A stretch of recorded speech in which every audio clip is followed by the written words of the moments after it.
Did Abiy Ahmed carry out a genocide? I will tell you this as a lawyer. I cannot say who did this and that, but the crime was committed in Tigray. ይህ ኢጃዲስ ዴይሊ ነው። ዛሬ የምናቀርብላችሁ የብዙዎችን ትኩረት የሳበ ትኩስ ክርክሮችን የቀሰቀሰና የኢትዮጵያን የፖለቲካ ምህዳር ከውስጥ ያየንበትን ልዩ ቃለ ምልልስ ነው። ከጥያቄዎቹ ቀጥተኛነትና ከእንግዳው ምላሾች አስቸጋሪነት አንፃር ይህ ቃለ ምልልስ ሃርድ ቶክ ተብሎ ቢገለጽ ማጋነን አይሆንም። የትግራይ ጊዜያዊ አስተዳደር ፕሬዝዳንት ጌታቸው ረዳ ከታዋቂው የአልጀዚራ ጋዜጠኛ ሜህዲ ሐሰን ጋር ባደረጉት በዚህ ልዩ ቆይታ የፖለቲካ ጉዟቸው ያለፈው የትግራይ ጦርነት ቁስል፣ የፍትህ እጦት እንዲሁም የአሁኑ ሚናቸውና የሀገሪቱ የነገ ዕጣ ፈንታ በግልጽ ተነጋግረውበታል። ታማኝነት፣ ክህደት፣ ፍትህና እውነት በተፋለሙበት በዚህ የጦፈ ክርክር ውስጥ ጌታቸው ረዳ ያልተጠበቁ እውነቶችን ሲያጋልጡና ሲያስተባብሉ የዘር ማጥፋት ወንጀል ከሚባል ጦርነት በኋላ ከቀድሞ ጠላቶቹ ጋር መስራት ለምን መረጠ? በትግራይ ህዝብ አይን ከሃዲ የተሰኘው ሰው ለተመልካቾችና ለታሪክ ምን መልስ አለው? እስከ መጨረሻው አብራችሁን ቆዩ። Lawyer? Yeah. Were you not a lawyer in 2021 when you said Abiy Ahmed has carried out a genocidal campaign? Yeah, I was a lawyer. Were you not a lawyer when you said Abiy committed genocide on the people of Tigray? I was a lawyer. And I was in the heat of a conflict that was claiming the lives of hundreds of thousands of people. So was it a genocide or not? I believe genocide has been committed in Tigray. የህወሓት ወንጀሎችና የጌታቸው ረዳ ተሳትፎ ጥያቄ ቃለ ምልልሱ የጀመረው ሜህዲ ሐሰን በቅርቡ ህወሓት ያደረገውን የውስጥ ምርመራ በማንሳት ሲሆን ይህ ምርመራ 231 የቀድሞ የህወሓት መሪዎችና አጋሮችን በከባድ ወንጀሎች ማለትም በሰው ማዘዋወር፣ እገታ፣ የወርቅና የጦር መሳሪያ ዝውውር መክሰሱን ገልጿል። ሜህዲ ሐሰን በእነዚህ ወንጀሎች ውስጥ እርስዎ እንዳልተሳተፉ እንዴት እናውቃለን? ለምንስ ይህን ለማጋለጥ እስካሁን ጠበቁ? በማለት ጌታቸው ረዳም በቀጥታ ጠየቃቸው። ጌታቸው ረዳ በምላሻቸው በእውነት እኔ በወንጀሎች ውስጥ አልተሳተፍኩም ካሉ በኋላ ለምን ቀደም ብለው እንዳላጋለጡ ሲያብራሩ የጊዜያዊ አስተዳደር ፕሬዝዳንት ሆኜ ወራትን ካሳለፍኩ በኋላ እነዚህ ተግባራት በጣም ተስፋፍቶ እንደነበር ወደ እኔ እውቀት መጥቷል ብለው መለሱ። ሜህዲ ግን አልተቀበላቸውም፣ ግን አላጋለጧቸውም። እስከዚህ ዓመት ጠበቁ በማለት አፋጠጣቸው። ጌታቸው ረዳም ያላጋለጥኩት በህወሓት ውስጥ ስለምን የነበረው የድርጅቱን አንድነት መጠበቅ የውስጥ ችግሮቻችንን ከመፍታት የበለጠ አስፈላጊ ነው ብለን ስላሰብን ነበር ሲሉ ምክንያታቸውን አስረዱ። ሆኖም ሜህዲ ሐሰን ይህንን ሐሳብ ይቅርታ፣ የሰው ማዘዋወር የውስጥ ችግር አይደለም፣ ትልቅ ወንጀል ነው በማለት በተሳለ ንግግር ውድቅ አደረጉት። ጌታቸው ረዳ በበኩላቸው እነዚህን ክሶች ብቻ ሳይሆን ማስረጃዎችንም ወደ ብርሃን ለማውጣት ስወስን ኃላፊነቴ የነበረው እነዚህን ጉዳዮች የሚፈርዱ ሰዎች መረጃ እንዲያገኙ ማድረግ ነበር ብለዋል።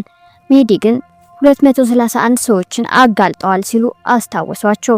ጌታቸውም ነገር ግን ያንን ያጋለጥኩት ከጊዜያዊ አስተዳደርነቴ ከመውረዴ ከረጅም ጊዜ በፊት ነበር ሲሉ ምላሽ ሰጡ። ሜህዲ ሐሰን የጌታቸውን ያለፈ ንግግር በመጥቀስ ጥያቄያቸውን ቀጠሉ። በዚህ ዓመት መጀመሪያ ላይ እንደዋሹ አምነዋል። እስካሁን መዋሸቴና እስካሁን መታገሴ ይበቃል ብለዋል ሲሉ አፋጠጧቸው።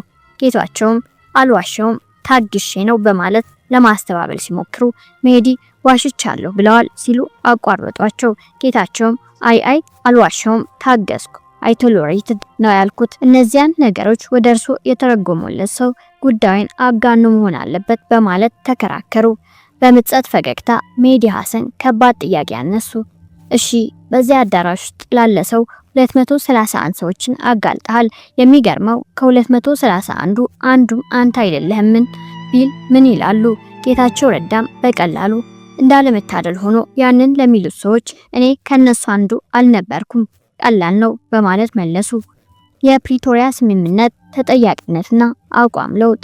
ወደ ፕሪቶሪያ ስምምነትና ለትግራይ ህዝብ ፍትህ ስለማግኘት ሲነሳ ሜህዲ ሐሰን በ2022 የተደረገው ስምምነት በሚሊዮኖች ለሚቆጠሩ ሰዎች ፍትህ እንደሚሰጥ ቃል ገብቶ እንደነበር አስታወሱ። 3 ዓመት ሆኖታል። ነገር ግን ቁልፍ ቃል ኪዳኖቹ አልተፈጸሙም። ማንም ለጦር ወንጀል ተጠያቂ አልሆነም። እንዲያውም ብዙዎቹ አሁንም በስልጣን ላይ ናቸው። ባለፈው ወር ከሰብአዊ መብቶች ተቋም ወይም ሂውማን ራይትስ ዎች ክስ ከቀረበባቸው የአማራ ባለስልጣን ደመቀ ዘውዱ ጋር ተገናኝተዋል። ሂውማን ራይትስ ዎች እንዳለው እሱ ከስምምነቱ በኋላ በምዕራብ ትግራይ የዘር ማጽዳቱን የቀጠለ ሰው ነው። የትግራይ ህዝብ እንዴት አድርጎ በእነሱ ጥቅም እየሰሩ እንደሆነ ሊያምኑት ይችላል ሲሉ ሚዲያሰን ጠየቁ። ጌታቸው ረዳም ይህ ለመጀመሪያ ጊዜ የተሰማ ነገር ነው። ይህንን ቀውስ ለመፍታት ፍላጎት ካለ አሁን በስልጣን ላይ ካሉ ሰዎች ጋር መስራት አለብህ። የፌዴራል መንግስት በተያዙት የምዕራብ ትግራይ አካባቢዎች የሚገኙ ማንኛውንም የአማራ አስተዳደሮችን ማፍረስ እንዳለበት አምናለሁ። እናም ህዝቡ ወደ ቤቱ የሚመለስበትን እድል ማረጋገጥ ካለብኝ ደግሞ ከፌዴራል መንግስት ጋርና ከነዚህ ሰዎች ጋር መስራት አለብኝ በማለት የፕራግማቲዝም አስፈላጊነትን አብራሩ። ሚዲያሰን ግን ጌታቸው አቋማቸውን እንደቀየሩ ሲጠቁሙ አቋሙን የቀየሩ ይመስላል አሏቸው። ጌታቸውም አይ ኩራቴን መዋጥ ትዕቢቴን መተው አለብኝ ሲሉ መለሱ። ሚዲያሰን ግን በድጋሚ የጌታቸውን ያለፈ ንግግር በመጥቀስ ትዕቢቶን መተው ብቻ አይደለም የዓለም እይታውን እየቀየሩ ነው። ከዓመት በፊት እንዲህ ብለው ነበር፣ ተፈናቃዮችን ያፈናቀሉት ሰዎች አሁንም በጎዳናዎች ላይ በሚዘዋወሩበት ወቅት ተመለሱ ብሎ መጠበቅ እጅግ ሞኝነት ነው። አሁን ከነዚያው ሰዎች ጋር ተቀምጠው ይደራደራሉ በማለት አፋጠጧቸው። ጌታቸው ረዳም ይሄ እኔ የጊዜያዊ አስተዳደር ኃላፊ በነበርኩበት ጊዜ ከፌዴራል መንግስት ጋር ካደረግናቸው ስምምነቶች አንዱ ነው። ያ የአማራ አስተዳደር እንዲፈርስና ደህንነቱ በፌዴራል መንግስት እንዲጠበቅ አቋሚን አልቀየርኩም።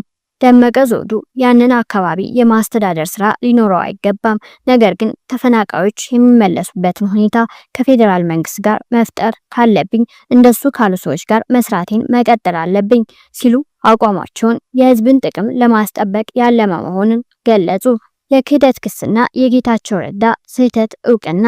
ሚዲያሰን በጣም ስሜታዊ ወደሆነ ጥያቄ ተሸጋገሩ። በርካታ የትግራይ ተወላጆች እርሱን እንደ ካዲ ወይም ትሬተር ያዩታል። በሺዎች የሚቆጠሩ የትግራይ ሰዎች በእርሱ የጦርነት ጥሪ ወይም ኮል ቱ አርምስ መሰረት ወደ ጦር ግንባር ሄደው ሞተዋል። ወጣት ተጋሮዎችን በ10 ሺዎች እንዲነሱና እንዲዋጉ አነሳስተዋል። ዛሬ ለትግራይ ህዝብ ለጦርነቱ ሰለባ ለሆኑት አሁን ግን የእነሱን ስቃይ ያቀነባበረውን አብይ አህመድን በመቀላቀል እንደካዳቸው ለሚያስቡት ምን ይሏቸዋል? ጌታቸው ረዳም በጣም ባዘነ ድምጽ እዚህ ሁለት ነገሮች አሉ። ተጋሪዎች ራሳቸውን ለመከላከል በጅምላ መውጣታቸው ትክክለኛ ነገር ነበር። እነሱን ተነሱ ብዬ ጥሪ ማቅረቤ ትክክለኛ ነገር ነበር።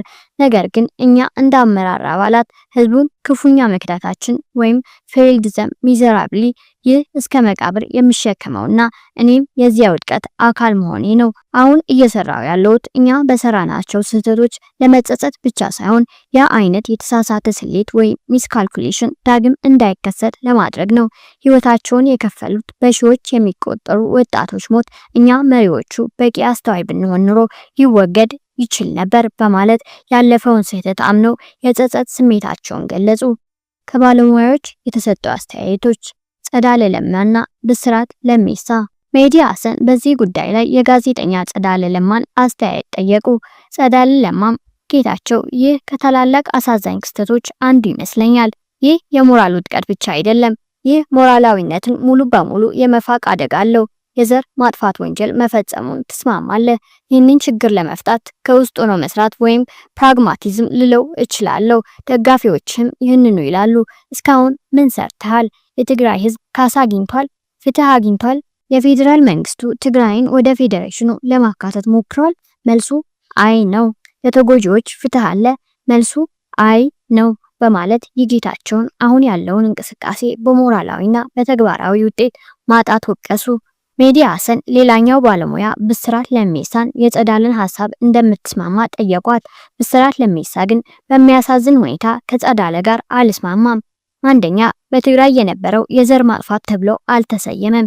ይህ በጣም ጥንቃቄ የሚፈልግ ጽንሰ ሐሳብ ነው። ወደ ጌታቸው ስንመጣ ግን ይህ በጣም ፕራግማቲክ ወይም ተጨባጭ ሆነና በብዙ ደረጃዎች አዎንታዊ ውጤት ያለው እርምጃ ነው ብዬ አምናለሁ። ይህ በሁለት ግለሰቦች መካከል ያለ ጥምረት አይደለም። ህዝቡ የህወሓትን የ50 ዓመት አምባገነናዊ ሞኖፖሊ ውድቅ እያደረገ ነው። ዴሞክራሲያዊ፣ ሁሉን አቀፍና ክፍት የሆነ አዲስ የፖለቲካ ምህዳር ይፈልጋሉ። ይህ እርምጃ ትግራይ ከውስጧ ራሷን እንድታድስ እድል የሚሰጥ ነው በማለት የጌታቸውን እርምጃ ደግፈው ተናገሩ። ሜዲ ሀሰን የሁለቱም ባለሙያዎች ሀሳቦች በማጣመር ጌታቸውን በድጋሚ ጠየቁ። ጌታቸው ብስራት እዚያ መሆነ ጠቅላይ ሚኒስትሩ አማካሪ መሆን ትክክል ነው እያለ ነው። የጸዳልን ነጥብ መልስልኝ። በመንግስት ውስጥ በመሆነ በትክክል ምን አሳካ?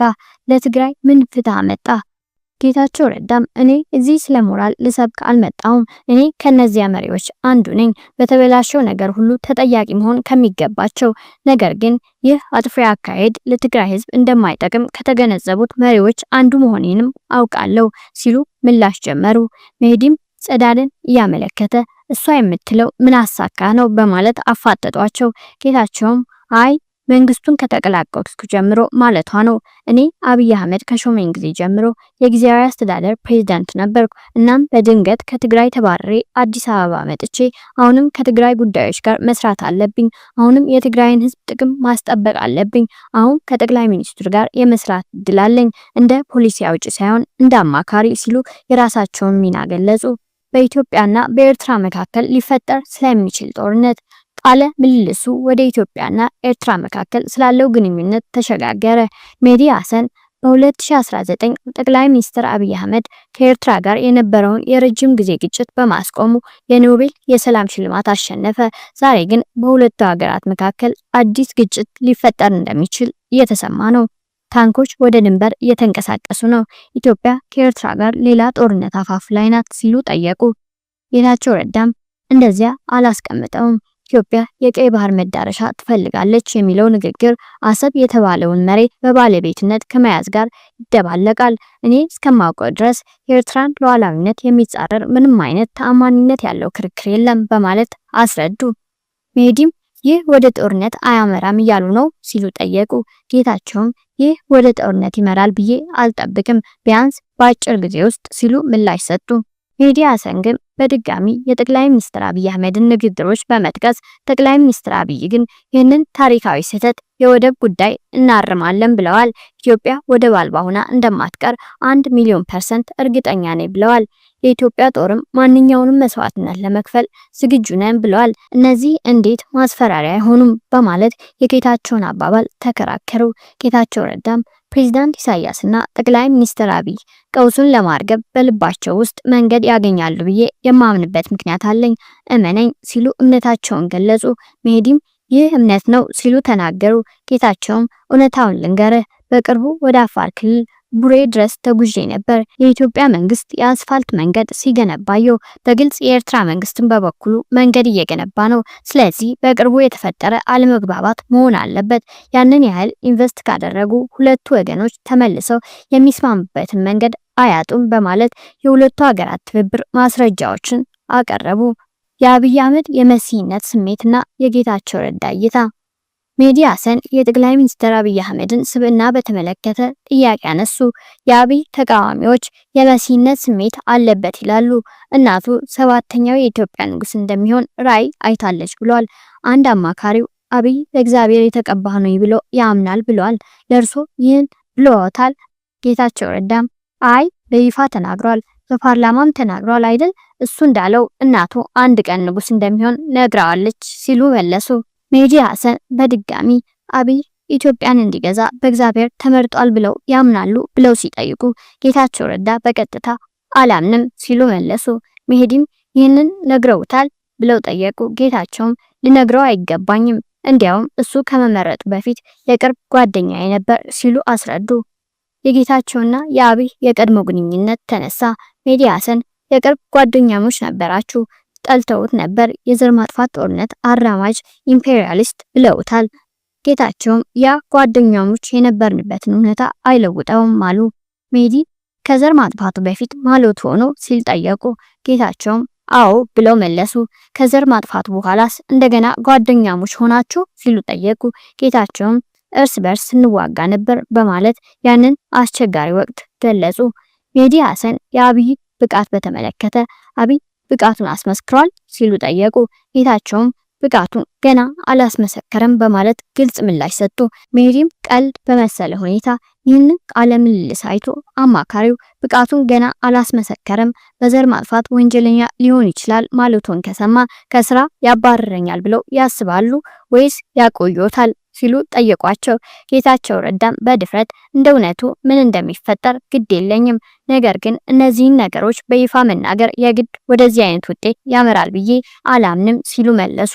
መደመርና የጌታቸው ረዳ ብስለት የጠቅላይ ሚኒስትሩ መደመር ፍልስፍና በውይይቱ ውስጥ ቦታ አገኘ። ሜህዲ ሀሰን አንዳንዶች እንደሚሉት ይህ የጠቅላይ ሚኒስትር አብይን ታላቅ የአንድነት ራዕይ ወይም መደመር ያፈርሳል። ብዙ ሰዎች ተችተውታል። አንዳንዶች ቡልሽት ቅጥፈት ይሉታል። አንዳንዶች አብይ ስለመደመር ምንም አያውቅም ይላሉ። ግልጽ ለማድረግ ያህል ቡልሽት ነው። አብይ ስለመደመር ምንም አያውቅም ያሉት እርስዎ ኖት በማለት የጌታቸውን ያለፈ ንግግር አወጡ። ጌታቸው ረዳም ሳቅ ብለው መደመር ምን ነበር?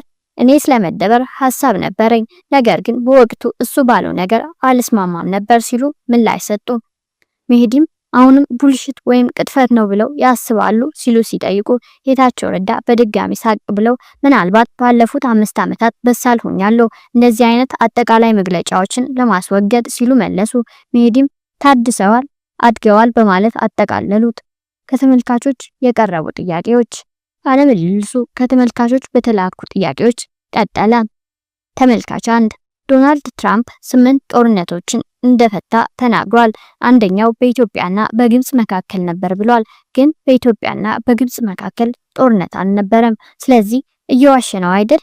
ጌታቸው ረዳም ሳቅ ብለው ታውቃላችሁ፣ ተጨማሪ ጠላቶችን ላለማፍራት የምሞክርበት ደረጃ ላይ ደርሻለሁ። ስለዚህ ስለ ፕሬዝዳንት ትራምፕ ምንም አልልም። ነገር ግን በግብጽና በኢትዮጵያ መካከል የነበረ ጦርነትን ፈቷል እስከሚለው ድረስ የቃላት ጦርነት ካልሆነ በቀር ያም ቢሆን ገና አልተፈታም። በግብጽና በኢትዮጵያ መካከል ጦርነት አልነበረም ሲሉ አስተባበሉ።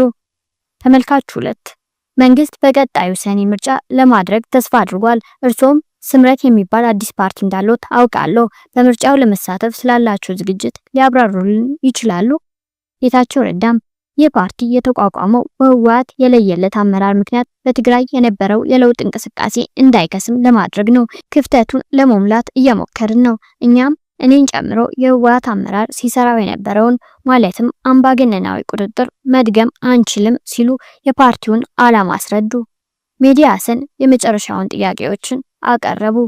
ለሰላምና መረጋጋት ምርጡ መንገድ እንደርሶና እንደ አብይ ያሉ ለረጅም ጊዜ የቆዩ ሰዎች ከፖለቲካ ጡረታ ወጥተው ነውር የሌለበት ወይም አንቴንትድ የሆነ አዲስ ትውልድ ስልጣኑን እንዲይዝ መፍቀድ አይደለም። ጌታቸው ረዳም እኔ መናገር የምችለው ስለ ራሴ ብቻ ነው። እኔና ባልደረቦቼ መድረኩን መልቀቅ እንዳለብንና ባሳለፍነው አስቀያሚ ታሪክ ሳንጎዳ ችሎታ ላለው አዲስ ትውልድ ማስረከብ እንዳለብን መናገርህ ልክ ነው ሲሉ ተስማሙ። ሜህዲ ሀሰንም ታዲያ ለምንድነው አዲስ የፖለቲካ ፓርቲ አሁን ያቋቋሙት ሲሉ ጠየቁ። ጌታቸው ረዳም ሳቅ ብለው ያለኝን ድጋፍ ወይም ስም ለፓርቲው መጠቀም ነበረብኝ። በትግራይ ያለኝን ድጋፍ ለፓርቲው ማበርከት አለብኝ እና እርግጠኛ ሁን ለማንኛውም የተለየ ቢሮ ወይም ስልጣን አልወዳደርም በማለት የፖለቲካ ምኞታቸው ለስልጣን ሳይሆን ለለውጥ መሆኑን አመላከቱ። ይህ የሜህዲ ሀሰን ከጌታቸው ረዳ ጋር ያደረጉት ቃለ ምልልስ ውስብስብ በሆኑ የኢትዮጵያ ፖለቲካዊና ማህበራዊ ጉዳዮች ላይ ጥልቅ ግንዛቤ የሰጠ ሲሆን ያለፉት ስህተቶች፣ የአሁኑ ትግልና የነገ ተስፋ በግልጽ የታዩበት ነበር። ጌታቸው ረዳ በጦርነት ጥሪያቸው ህዝቡን ክፉኛ እንደከዱ ቢያምኑም አሁን ላይ አቋማቸውን እንደገና በመገምገም በፕራግማቲዝም ከፌዴራል መንግስት ጋር በመስራታቸው ለትግራይ ህዝብ ጥቅም እንደሆነ ያምናሉ። የፍትህና የተጠያቂነት ጥያቄዎች አሁንም መልስ አላገኙም። ነገር ግን የትግራይ ህዝብ የወደፊት እጣ ፈንታ ምን እንደሚሆን አሁንም በብዙ ጥያቄዎች የተሞላ ነው። ኢትዮ አዲስ ዴይሊ እንደ ሁልጊዜው የሀገሪቱን ወቅታዊ ሁኔታዎች ያለ አድሎ በማቅረብ ይቀጥላል።